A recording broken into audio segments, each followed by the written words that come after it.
So we'll be looking at our last of the four macromolecules. We've looked at lipids and proteins and carbohydrates. So now let's take a look at nucleic acids.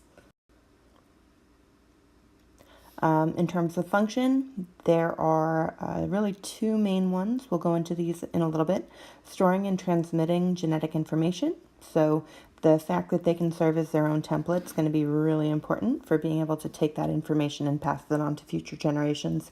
And secondly, it'll be used as an energy storing molecule. We already talked about ATP. So that's kind of our battery that's going to help couple reactions. So it's not really the same as when we looked at carbs or lipids.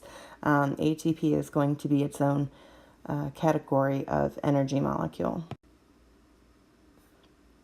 Okay, so I picked this image here. I think it does a really good job of just showing the different forms that nucleic acids can take. So nucleic acids can be in a double-stranded form. So if you take a look up here, you see the DNA form, the double-stranded deoxyribonucleic acid. That is used as the template to make a single-stranded form here, shown in red, and that's going to start in the nucleus of a cell and make its way out. So these guys are, as I said, single-stranded ribonucleic acids, and they can fold back on themselves. So we'll later talk about three types, mRNA, tRNA, and rRNA. For right now, the important thing to note is that the fact that it can kind of fold back on itself or form with itself with other molecules is going to allow for a great versatility there. So really the part that's most important is the structure of this molecule.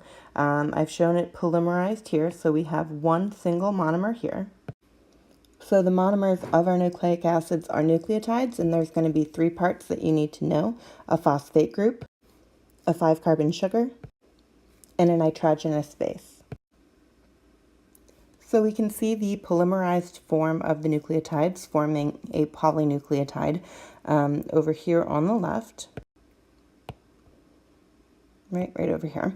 And so here would be one nucleotide, a second, a third, a fourth, and so on. So we talked last week about, or last lecture, about the importance of being able to number your carbohydrates. And I mentioned that part of the nucleotide is a 5-carbon sugar. So let's look real close at why it's so important that you're able to number them. Okay, so this carbon right here is going to be our 1. The only real good way to remember that is simply that the other guy that's sticking off the side is going to be the high one, like the highest numbered one, because the carbonyl group isn't even shown here, but that's okay. So let's go ahead and number these now. This is going to be the 1, 2, 3, 4, and 5 carbon up here. The reason that's so important, if I can go ahead and zoom back out, is you'll see that it is the 5 carbon that binds to the phosphate. Easy to remember, 5 and phosphate start with the F sound. And then the 1 carbon is going to bond to the nitrogenous base, and the 3 carbon right here is what's going to be able to bond to the next phosphate. So let's go ahead, whoopsie daisy, slide over, ooh, that was fun, slide over here. So I've gone ahead and numbered these guys for you. So what you're going to see is, again, the 1 carbon is attached to the nitrogenous bases in all of these that I've numbered. The 3 carbon is what is going to be able to bind to the next phosphate group of the next nucleotide. So if this is one nucleotide right here, I've got the 5 binding to a phosphate, and then the 3' is then going to bind to the next one. So if I was to continue on in this direction here, the next place would be a phosphate that goes here. Now, the reason that's important is because nucleotides are directional.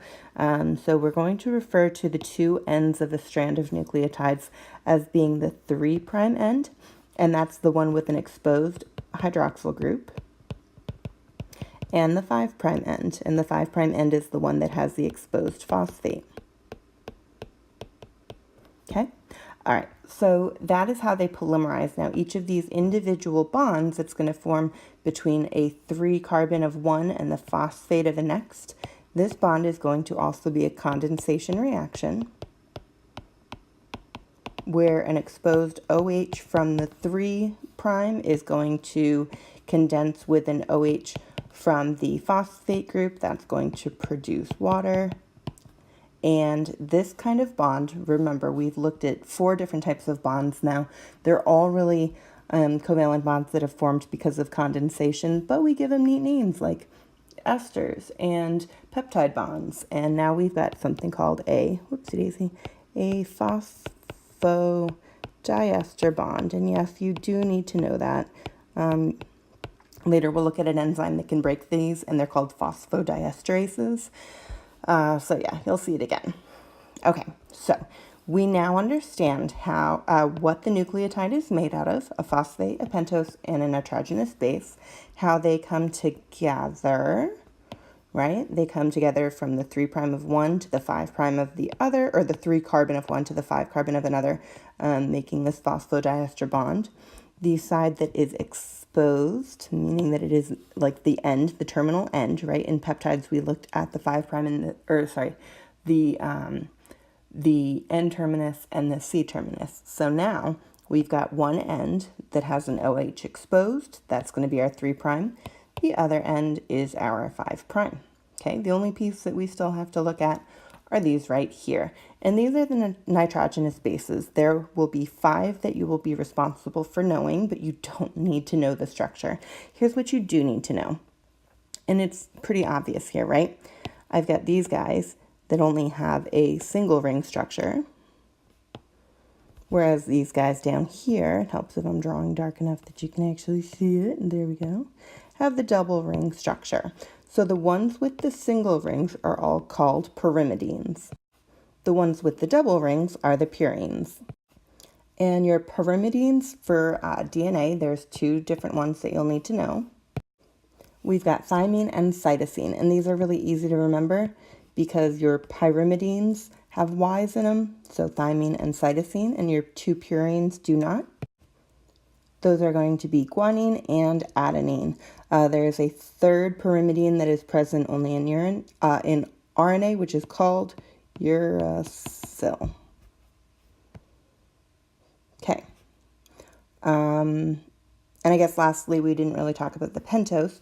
The difference between DNA and RNA is the D and the R. Get it? So DNA has deoxyribose, whereas RNA has ribose. And what's different between them is that the deoxy has an oxygen at the 2' location, or the 2 carbon location that has been removed. Okay, the last thing we need to look at is how these 2 forms come together. An important rule in genetics and in understanding nucleotides is the base pairing rule. And it simply says that due to the shape, you are always either going to have G and C binding together and A and T binding together. Now, if we take a look back, we know that the reason for that is because purines and pyrimidines have 2 different lengths.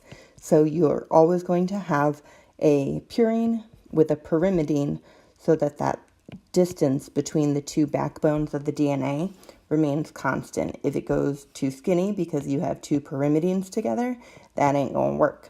Same thing if you go too bulky with 2 purines, that ain't gonna work either. So you always have a purine with a pyrimidine, and G and C happen to bond together because they make 3 hydrogen bonds, whereas A and T make 2. Easy to remember because C, G rhyme with 3, A and T make 2 hydrogen bonds. So that's going to always assure that your base pairing rules are met, where C bonds with G and A bonds with T. So this is in the form of DNA. I told you earlier that RNA is single-stranded, which means it has one long strand, but it can actually pair up with itself, kind of fold back in on itself to give itself a cool 3-dimensional structure. And if you're thinking 3D structures, you're thinking cool things like enzymes. And oh my God, if this is RNA, maybe it could be like a ribozyme. Oh my God, the beginning of Earth. How amazing. Anyway, all right. Hopefully that was a pretty good overview. So at least you know what the monomers are, how they polymerize, how they form 2 strands versus 1 strand, some key functions, and we will really dig into the nucleic acids next week after our enzyme lab. So, okay. I hope you're enjoying your homecoming weekend. Be good, be safe, and I will see you on Tuesday.